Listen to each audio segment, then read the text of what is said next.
जो हम एकांत में पापाचरण करते हैं तो बिना किसी अन्य का सहयोग लिए वो महाबली कर्म हमको हर समय भयभीत, विषाद युक्त, चिंता युक्त, क्लेश युक्त, अपमान की संभावना मात्र से भयभीत हो जाता है।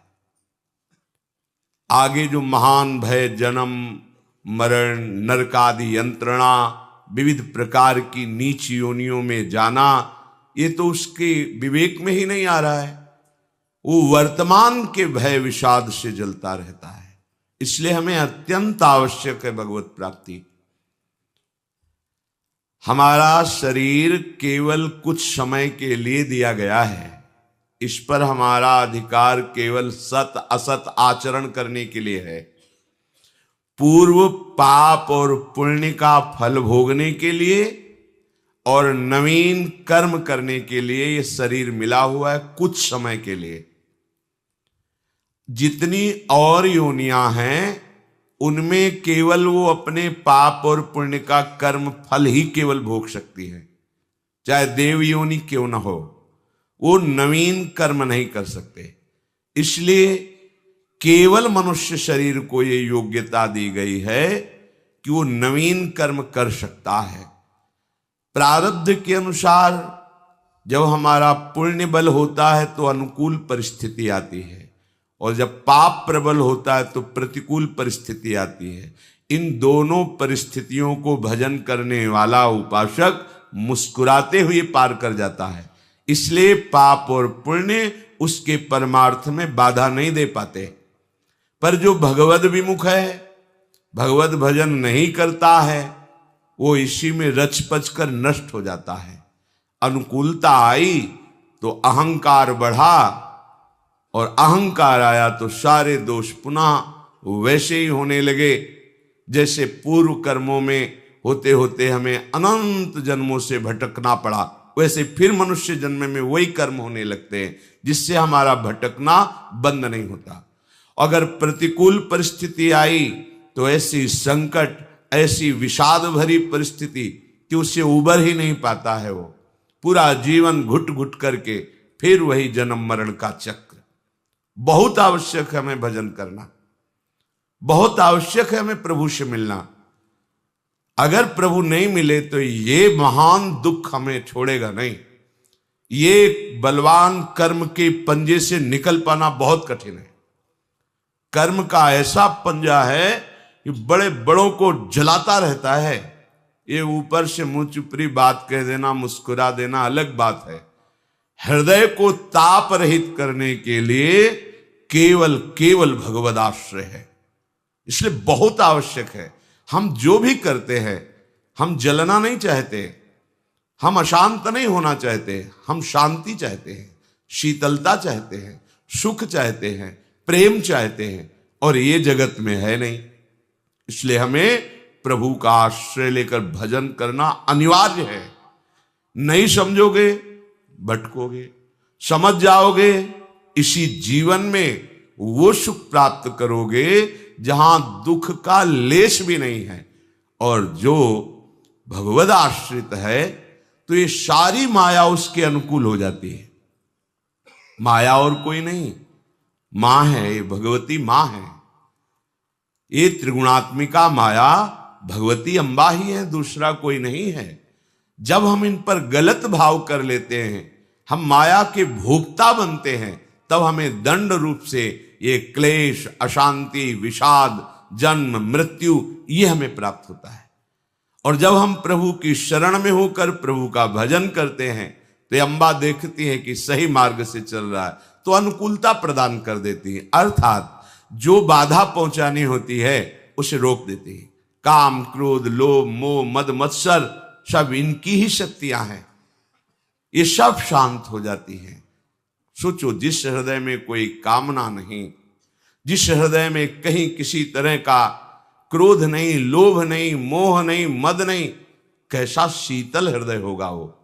यही तो हम चाहते हैं, हमारा हृदय शांत रहे, प्रसन्न रहे। हमें कोई ऐसा प्यार करे जो अविनाशी हो, केवल हमारे लिए हमको प्यार करे, अपने स्वार्थ के लिए नहीं। जगत में कहीं भी कोई प्रेम करता है तो अपने स्वार्थ की पूर्ति के लिए आपके सामने प्रेम प्रदर्शन करता है। अगर स्वार्थ रहित कोई आपसे प्रेम कर सकता है तो वो केवल पूर्णानंद घन स्वरूप प्रभु ही कर सकते हैं, प्रियालाल ही कर सकते हैं।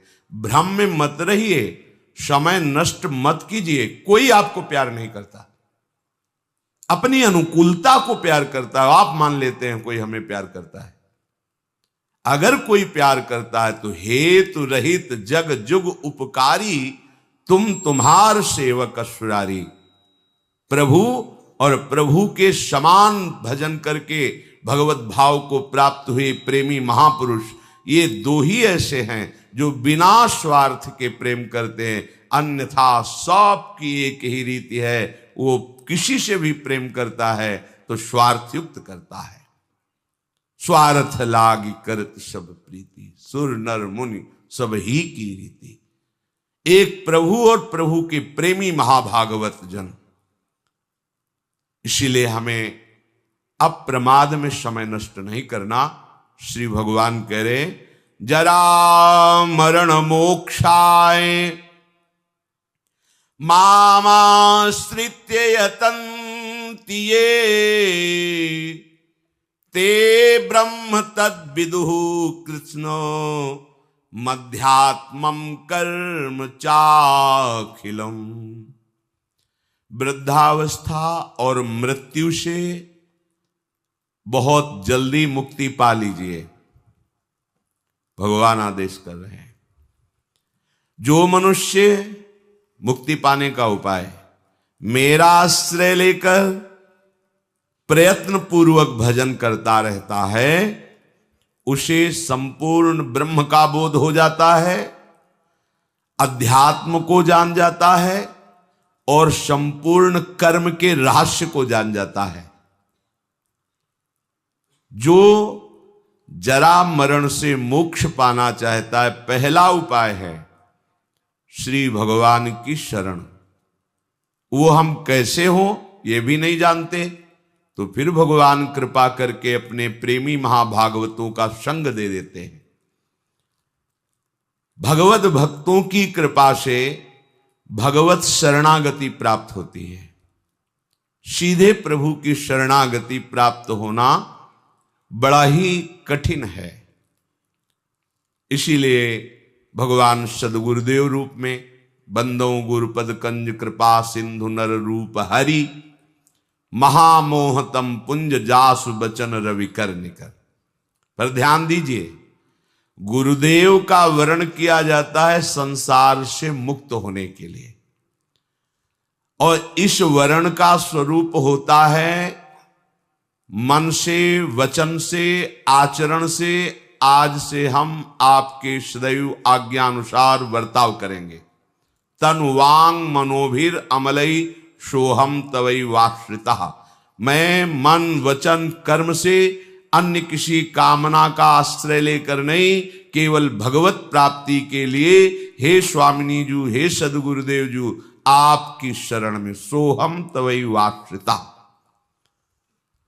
जो उपासक शरणागति का सौभाग्य प्राप्त करके अपने गुरुदेव और आराध्य देव से अपने मन की अनुकूलता चाहता है, वो फिर दुर्भाग्य का वर्ण कर रहा है। ध्यान देने का विषय है, हम अपने मन की अनुकूलता, शरीर की अनुकूलता, भोगों की अनुकूलता का त्याग करने के लिए शरणागत हुए हैं।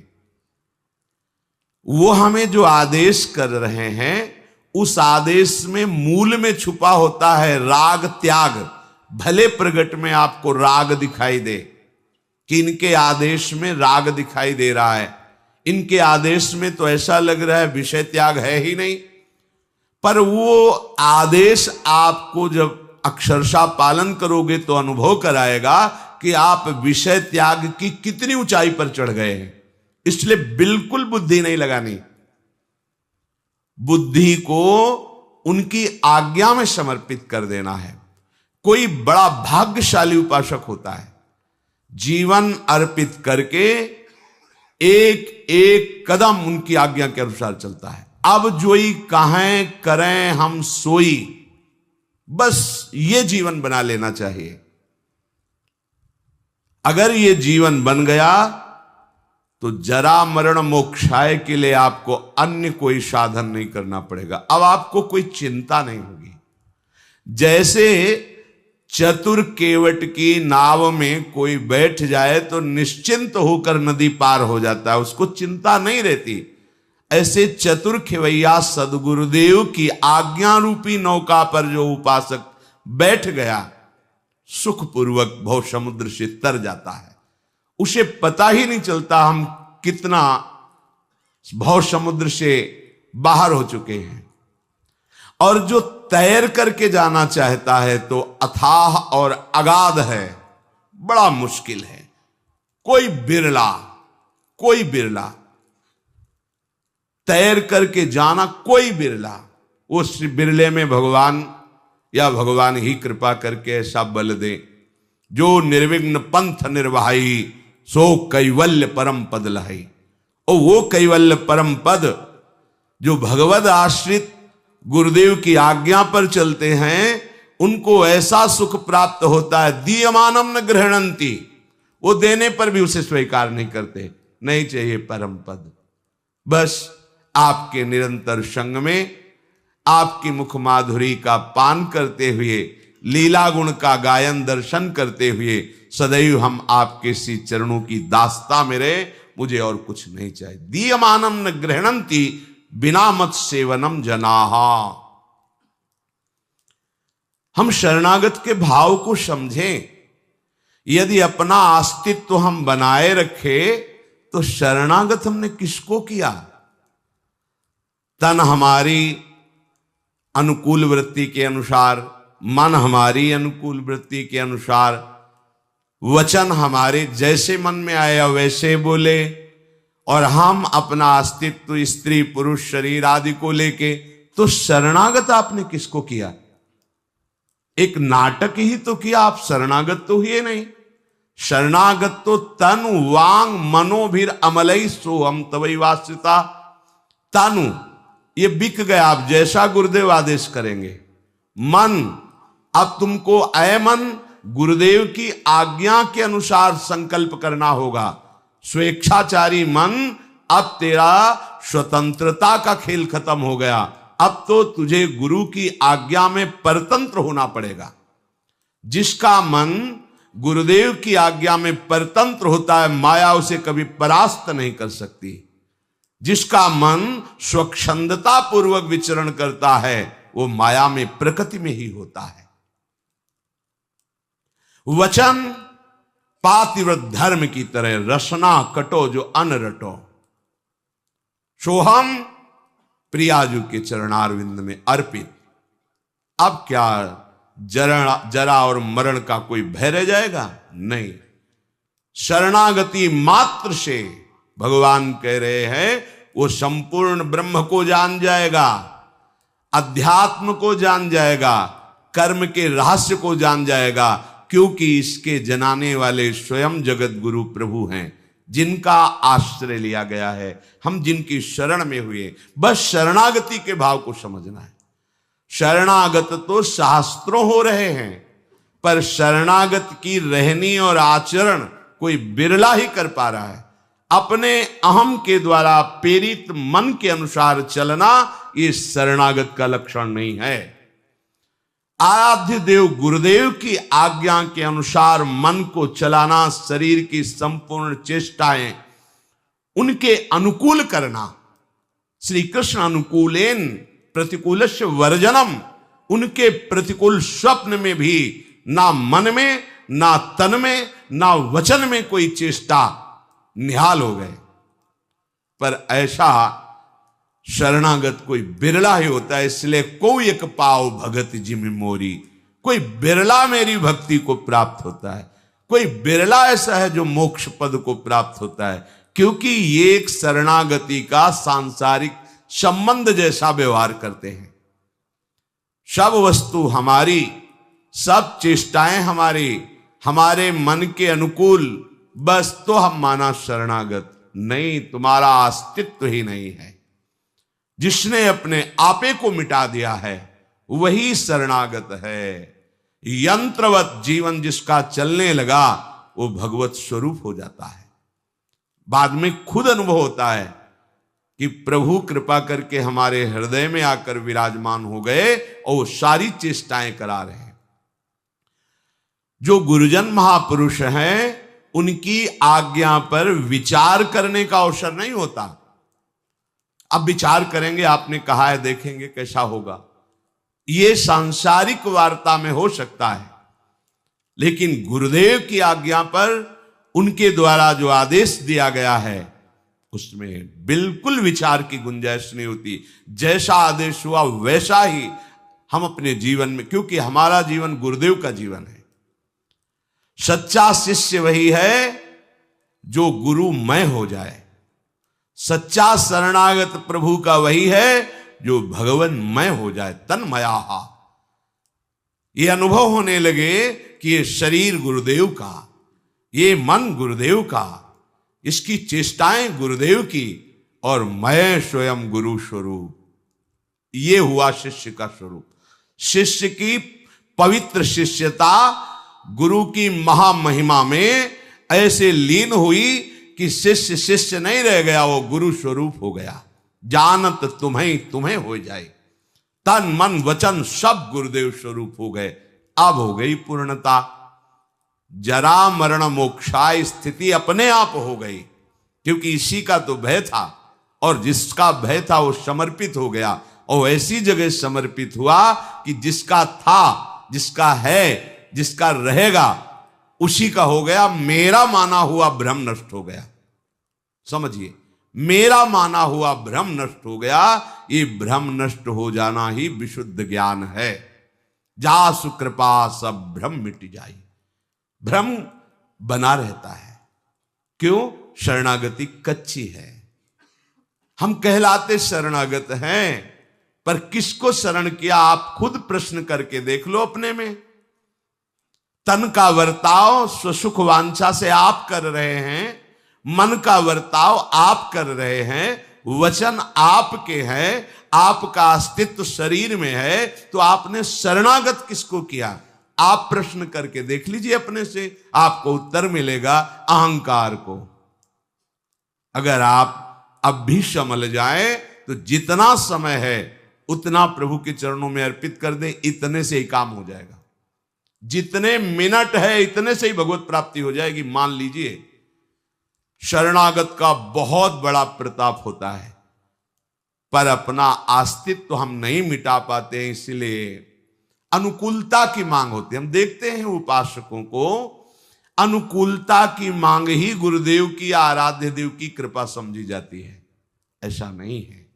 ये अनुकूलता प्रतिकूलता बाह्य परिस्थिति है। हमारी स्थिति अध्यात्म में पहुंचे, इसलिए हमें गुरुदेव रूपी श्री हरि का आश्रय मिला है, अनुकूलता के लिए नहीं मिला है। अनुकूलता प्रतिकूलता का कोई प्रभाव ना पड़े हृदय में, यह है गुरुदेव की कृपा। भारी से भारी अनुकूलता गर्व न लाए, भारी से भारी प्रतिकूलता हमारे अंदर शोक न पैदा कर पावे, निराशा न पैदा कर पावे, ये गुरुदेव की कृपा है, ये आराध्य देव की कृपा है। श्री भगवान कह रहे हैं, मेरे आश्रित होकर, यदि भगवद आश्रय हमारा दृढ़ हो जाए तो सारी चिंता खत्म हो जाएगी। जब बड़े को अपना सारा भार दे दिया, हमें पता है कि वो सर्वज्ञ हैं, सर्वशक्तिमान हैं, सर्वत्र हैं, और हमारे सुहृद हैं, क्योंकि सुहृदम सर्वभूतानाम, हमें बहुत प्यार करते हैं।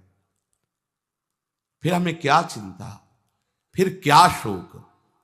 प्रभु कह रहे, जो मेरे आश्रित होता है वो अध्यात्म को जान जाता है। अध्यात्म हमारा स्वरूप है, जो जीव का स्वरूप है उसे अध्यात्म कहते हैं। एक शरीर को छोड़कर दूसरे शरीर को प्राप्त करने में जो हेतु है वो मूढ़ता है, अज्ञान है। ये अज्ञान जब तक निवृत्त नहीं होगा तब तक एक शरीर से दूसरे शरीरों में ये आवागमन बना रहता है।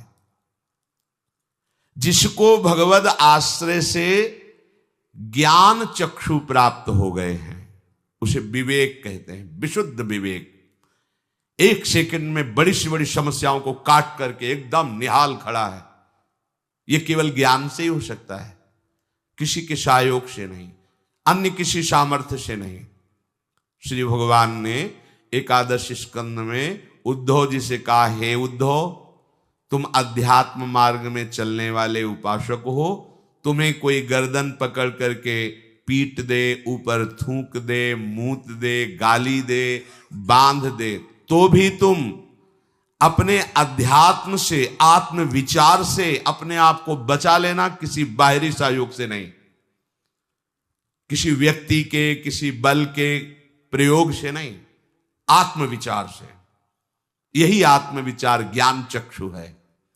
जब ज्ञान चक्षु का प्रादुर्भाव हो जाता है तो ये जान जाता है कि ये जन्म मरण का हेतु केवल इच्छा और द्वेष ही है। इच्छा द्वेष समुत्थेन द्वंद्व सम्मूहेन भारत सर्वभूतानि, जितने चराचर जीव हैं इनके जन्म मरण का हेतु इच्छा है मूल। उसकी पूर्ति ना होने पर, बाधा पड़ने पर द्वेष हो जाता है, क्रोध हो जाता है। इन्हीं द्वंद्वों से मोहित हुआ ये चराचर जगत जन्म मरण को प्राप्त होता है। ज्ञान चक्षु उपासक ये देख लेता है, इसलिए वो इच्छा रहित हो जाता है। जीव का क्या स्वरूप है, उसकी गति या दुर्गति क्यों होती है, भगवान उसे समझा देते। भगवान कह रहे जो मेरे आश्रित होता है वो अध्यात्म को जान जाता है। ये अध्यात्म को जानना है, अपने स्वरूप का परिचय हो जाना। आज तक हमारी दुर्गति क्यों होती रही, हमारी सदगति अब क्यों होगी, इसके रहस्य को वो जान जाता है। जब उपासक भगवद आश्रय लेता है तो वो अपने स्वरूप की तरफ चलता है।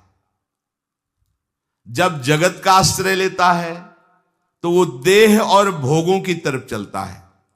आप पहचानिए कि आप जगत आश्रित हैं या भगवद आश्रित हैं। जब जगत का आश्रय होता है तो देह पुष्टता, देह प्रियता, देह के आराम सुख भोग की लालसा और भोगों का चिंतन, यह है संसार का आश्रय। भगवद आश्रय एकमात्र प्रभु की प्राप्ति की लालसा, अपने स्वरूप की तरफ गमन, अध्यात्म नित्या। नहीं, ये शरीर मेरा स्वरूप नहीं है, ये कुछ समय के लिए मिला हुआ है, इससे केवल हमें भगवत प्राप्ति करनी है। हमें भोग भोग करके समय बर्बाद नहीं करना, मलिनता और हृदय में नहीं बैठालनी, हमें शास्त्र विरुद्ध आचरण नहीं करना। ये भगवद आश्रय से स्वयं जागृत होता है। संसार के शरीर के आश्रय से जैसे पापाचरण ना चाहने पर भी जबरदस्ती होते हैं, ऐसे ही भगवद आश्रित होने पर ना चाहने पर भी जबरदस्ती उससे सत्क्रियाएं होने लगती हैं। जैसे बलात् उससे कोई भागवतिक कार्य करा रहा हो, वो देखता है कि मेरे द्वारा बिल्कुल क्रियाएं नहीं हो रही, ये प्रभु करा रहे हैं सत्क्रिया। जैसे कोई कहता है कि भगवान ही सब कुछ कराने वाले हैं, तो हमारे से जो कुछ हो रहा है भगवान करा रहे हैं, पापाचरण आदि जो भी। फिर समझ लीजिए, जगत के आश्रय से शरीर राग पुष्ट होता है, शरीर का आश्रय, जगत का आश्रय ही भोगों में रत करके अधर्म कराता है, भगवद आश्रय नहीं। भगवद आश्रित के हृदय में प्रबल वेग होता है भजन का, भगवत प्राप्ति का, अध्यात्म का, अर्थात स्वरूप में स्थित होने का। वहां कहीं पापाचार अधर्म की कोई गुंजाइश ही नहीं है, क्योंकि अहंकार वृत्ति से ही ये सारे खेल होते हैं जगत के। और ये आश्रित है, अहंकार ही तो सोहम तो वही आश्रिता। अब इससे कैसे पापाचरण हो सकता है? जो कुछ भी होगा अब महामंगल होगा। ये हृदय में बात बैठालनी चाहिए। जब भगवद आश्रित होता है उपासक, ध्यान दीजिए, तो उसका समस्त शरीर संबंधियों से संबंध विच्छेद हो जाता है अंदर से, चाहे वो गृहस्थ हो चाहे विरक्त हो। देख लेना, जब हृदय से भगवद आश्रय ले लिया तो इसका प्रभाव होता है, सुत बनिता आदि जान स्वार्थ रत ना करू नेह सभी से। वाणी से नहीं बोलेगा, गृहस्थी में है वैसा नहीं बोलेगा, व्यवहार वैसे ही करता नजर आएगा जैसे आसक्त पुरुष करता है, पर उसका आसक्ति कहीं नहीं होगी, राग कहीं नहीं होगा, क्योंकि वो भगवद आश्रित है। भगवत प्रसन्नता के लिए उसके हृदय में बात बैठ गई है, नाथ सकल संपदा तुम्हारी, मैं सेवक समेत सुत नारी। और जो विरक्त है कदापि कहीं किसी भी संबंध को स्वीकार नहीं करता। भगवद आश्रित तो नाते नेह राम के मनियत, सुहृद सुसेव्य जहां लो। अगर अब पार्थिव संबंधों का महत्व रहा तो आपने अभी भगवद आश्रय नहीं लिया है। तात मात सुत दार देह में मति अरुझय मति मंदा, हित किशोर को होय चकोर तू लख वृंदावन चंदा। ये भगवद आश्रित का लक्ष्य होता है। रसिक मंडली में या तन को नीके ढंग लगाओ, दंपति यश गाओ हर्षाओ, हितसो रीज रिझाओ। ये उसकी वृत्ति होती है। किसी भी संबंध से उसका कोई भी राग नहीं रहता। चलो हमारा राग नष्ट नहीं हुआ, पर हम नाटक करते हैं इस बात का, क्योंकि विरक्त मार्ग में हमारा कोई नहीं, अंदर से प्रियता है, पर बाहर से हम त्याग करते तो अंदर की प्रियता प्रभु का आश्रय हटा देगा। जो जगत के संबंधों में प्रियता है, स्नेह है, इसको निवृत्ति मार्ग पर उपासक को प्रगट में भी और अंतर में भी दोनों से हटा देना चाहिए। प्रवृत्ति मार्ग में जो गृहस्थ में है, बाहर से व्यवहार ज्यों का त्यों करते रहना चाहिए, अंदर से भगवत भाव में रहना चाहिए। सब प्रभु का है, प्रभु के लिए है। अब कोई पधारे तो भी कोई उसको शोक नहीं, जन्मे तो कोई उसको हर्ष नहीं। श्रीवास जी के आंगन में महाप्रभु चैतन्य देव अपने परिकर के साथ कीर्तन कर रहे हैं। कुछ दिन से उनका पुत्र बीमार था, एक ही पुत्र था, पधार गया। दासी ने कान में आके कहा श्रीवास से कि वो पुत्र पधार गया। उनका दोबारा यहां आवाज नहीं, महाप्रभु जानने न पावे, कीर्तन में कोई विक्षेप नहीं होना चाहिए, और बजा बजा के करताल हरि बोल जोर जोर से कीर्तन, जैसे कोई बहुत बड़ी संपत्ति मिल गई हो, ऐसे नाचने लगे। पर महाप्रभु का कीर्तन रुक गया। महाप्रभु ने कहा क्या बात, हमारा भाव शुष्क हो रहा है, कोई शोक हो गया क्या? श्रीवास ये सुन ही नहीं रहे, कीर्तन में मगन है। किसी ने कहा श्रीवास जी का पुत्र पधार गया। श्रीवास जी की तरफ देखा, आनंद मगन होकर भगवान नाम कीर्तन में श्रीवास जी से रोककर कहा आपका पुत्र पधार गया और आपने हमसे भी नहीं कहा और कीर्तन भी नहीं रोका। तो उनका प्रभु एक कहने की बात है, आपकी वस्तु है, आप यहां रखें या बुला ले अपनी नित्य सेवा में, मेरा क्या अधिकार? देखिए मेरा। और प्रभु रही शोक की बात, तो जिनका नाम अंतिम समय स्मरण में आ जाए तो जीव परम गति को प्राप्त होता है। वो साक्षात हमारे आंगन में खेल रहे हैं, नृत्य कर रहे हैं और महामहिम भगवान नाम गूंज रहा है। अब उस जीव के कल्याण में कोई, तो ये तो महा उत्सव है, ये शोक करने का विषय थोड़ी। महाप्रभु चैतन्य देव ने हृदय से लगा लिया और कहा श्रीवास आज तुमने खरीद लिया श्री कृष्ण को, आज तुमने श्री कृष्ण को खरीद लिया। ये बात समझनी। गृहस्थ में भगवत भाव से युक्त, परिवार से बिल्कुल आंतरिक मोह नहीं, पर व्यवहार मोह जैसा ही, व्यवहार में कटुता नहीं आनी चाहिए। और निवृत्ति मार्ग में, वैराग्य मार्ग में, बाहर से भी राग रहित और अंदर से भी राग रहित। भगवद आश्रय के रहस्य को जानने वाला उपासक किसी भी क्रिया से अपना संबंध नहीं रखता। ध्यान रखना, सब भागवती क्रियाएं हैं पर हमारा संबंध नहीं। संबंध इससे कुछ फल की प्राप्ति। परिक्रमा लगा रहे हैं, प्रभु की प्रेरणा लगा रहे हैं, इसका क्या फल है? हमें कुछ नहीं चाहिए इसका फल, क्योंकि हम कर नहीं रहे, प्रभु लगवा रहे हैं। ये आप कीर्तन करें, इसका क्या फल है? कीर्तन। सेवा करें, इसका क्या फल? सेवा। नहीं, कुछ तो नहीं, कुछ नहीं। हमारा जीवन भजन में हो रहा, कीर्तन में हो रहा, परिक्रमा लगा रहे हैं, धाम वास कर रहे हैं, इसका फल क्या है? यही महामहिम श्री धाम का वास मिला, महामहिम नाम हमारी जिह्वा पे चल रहा है, महामहिम धाम की प्रदक्षिणा या जो भी सेवा बन, उन क्रियाओं से हमें मतलब नहीं है। मेरे प्रभु कृपा करके मुझे अपने समीप रखें और जैसी चेष्टा करा रहे उसका कोई फल की आकांक्षा नहीं होती। श्री हरिवंश नाम नित कहो, नाम प्रभाव नाम फल लहो, क्या नाम हमारी गति सदा।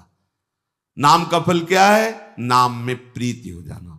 पहले उपासक नाम जब करता है, फिर नाम में रुचि होती, फिर नाम में प्रेम होता है। अब जो प्रेम में नाम का जप होता है, यही नाम का फल है। डूबा हुआ अशुभ प्रवाह, रोमांच हो रहा, राधा राधा राधा। अब उसको क्या चाहिए?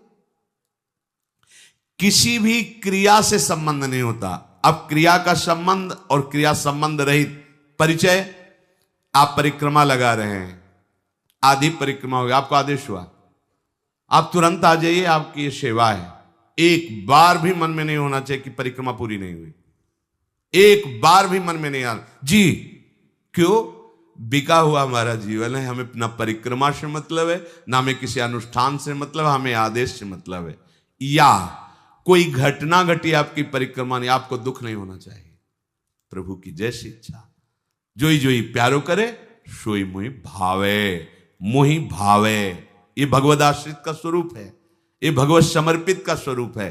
इसीलिए भगवान बार बार कह रहे कि क्रिया की पूर्णता में नहीं, तुम कर रहे हो उसकी सिद्धि असिद्धि में समान भाव, क्षमता का भाव, ये उस क्रिया के फल से अनंत गुना बढ़ करके है।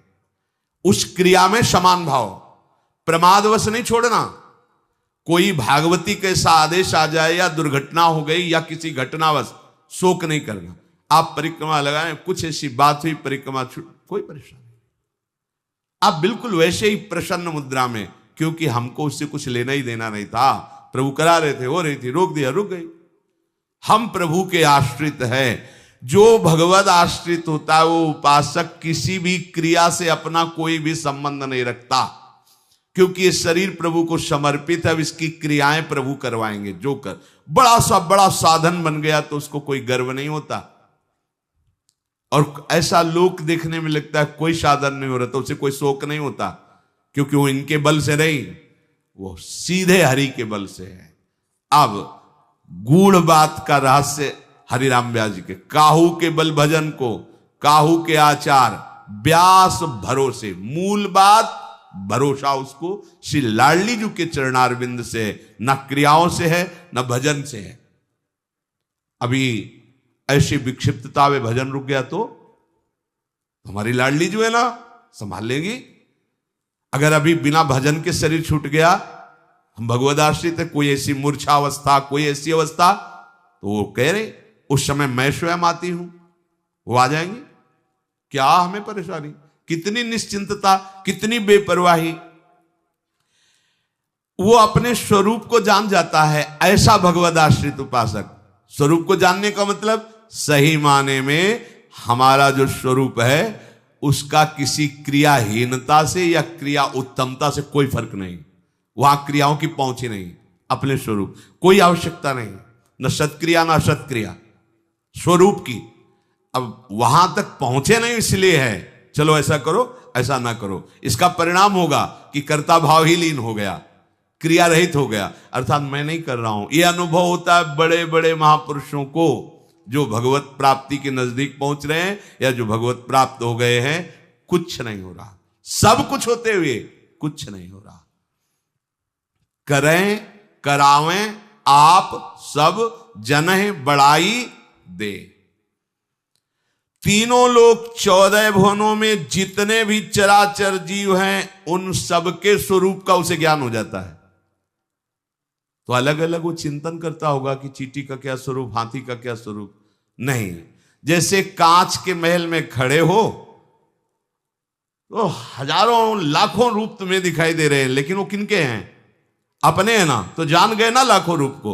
ऐसे ही आत्मा एक है, ये घड़े अनेक हैं, ये सब घड़े भास रहे हैं, इनमें एक ही आत्म तत्व है, दूसरा नहीं। जान गए 14 भुवनों में, तीनों लोकों में अनंत जीवों के स्वरूप का उसे बोध हो गया। क्यों? क्योंकि अपने स्वरूप का बोध हो गया।